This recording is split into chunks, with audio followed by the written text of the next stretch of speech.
कोल्हापूर नगरपालिकेचे 15 डिसेंबर 1972 रोजी महानगरपालिकेत रूपांतर करण्यात आलं.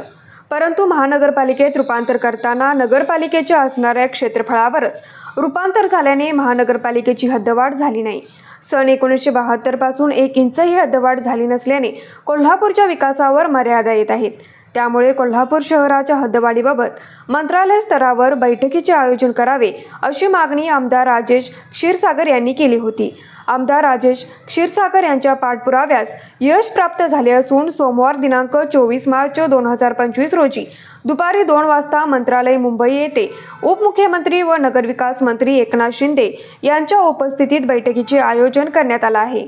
या बैठकीस पालकमंत्री प्रकाश आंबेडकर, राज्य नियोजन मंडळाचे कार्यकारी अध्यक्ष आमदार राजेश क्षीरसागर, आमदार चंद्रदीप नरके, आमदार अमल महाडिक यांच्यासह जिल्हाधिकारी कोल्हापूर, मुख्य कार्यकारी अधिकारी जिल्हा परिषद कोल्हापूर, आयुक्त कोल्हापूर महानगरपालिका व संबंधित अधिकारी उपस्थित राहणार आहेत. न्यूज मराठी 24 कोल्हापूर.